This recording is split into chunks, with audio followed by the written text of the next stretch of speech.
Let's talk cars now. Tesla is still the biggest name in the EV space, but the market is getting more crowded with alternative offerings. Yahoo Finance senior autos reporter Pras Subramanian here with us now. You got a list of your top 5 non-Tesla EVs. Where are we starting, brother? So you know, the reason why I did this is because many people ask me, I want to get a car that's not an EV, that's not a Tesla, because A, they may not like Musk, they don't like the car's quality, or just because they want a different car other than Tesla, which are everywhere, right? Model Ys and Model 3s are everywhere. Can I ask you what the main reason is that people want a non-Tesla?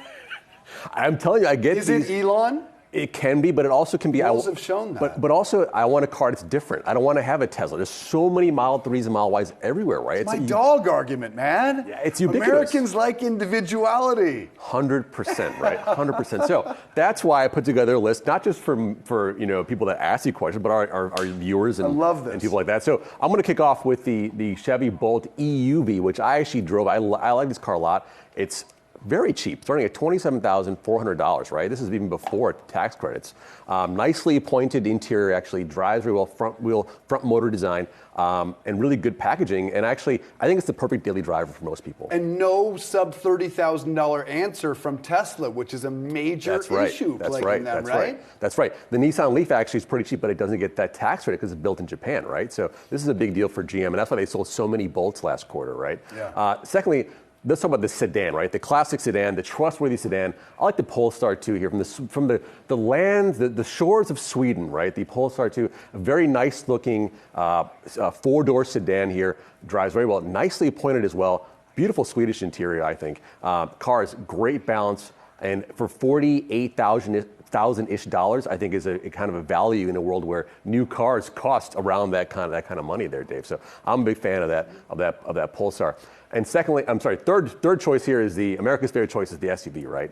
People love their SUV, so why not the Mustang Mach-E right here? Look, in single motor configuration, standard battery pack, $46,000. I think it's a pretty good value. Also, exterior and interior-wise, very stylish car. Also qualifies for that EV tax credit if you actually qualify for it. So it's a very good deal there. 247 miles of range. So I think it's enough for most people during their daily driving. Have you driven that? I have. Yeah, I reviewed that car. Look, it is basically the Tesla Model Y competitor. Yeah. It really is. And if you don't want a Model Y, I think that is your choice right there. It's still made in North America, costs around the same money, and it's a pretty good deal in terms of value and also range. So, and a good-looking car. Yeah, it's a beautiful looking car. Last choice, real quick, the truck, the pickup. What is it going to be? The Rivian R1T. Now, hear me out here. You know, it is I think the best all-around vehicle you can buy if you can get one, right?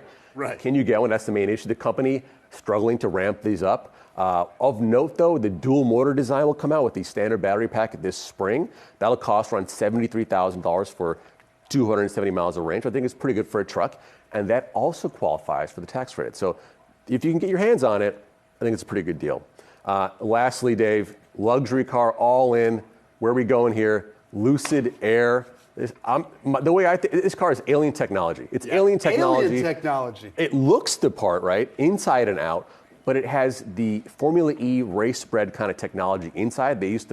Lucid used to make the motors and batteries for Formula E. That goes in this car. It drives phenomenally. It is fast, but also has good modulation with your acceleration. It just drives phenomenally. I love this car. You can actually get it for a cheaper version coming out later this year, $88,000. Okay, next time you get to drive this, can I get a phone call? Can I get a text? Can I join you behind the wheel right here, brother? I will come pick you up. Yes. So what does it drive like? Oh, it drives phenomenal. It's air suspension. It just hovers. It hovers over the ground, and when you put it in sport mode, it just hunkers down. It drives flat, it's 1,000 horsepower. That one I drove. I mean, blew my mind. I've still never driven an EV, so I really need to get behind the wheel. I'm coming over. I'm going to come to Connecticut. All right, Rochelle? And Pras, I will say of all your picks, the Lucid Air, when I see those driving around here, that is the one that turns the most heads. The Mach-E is gorgeous, but that Lucid Air is something else.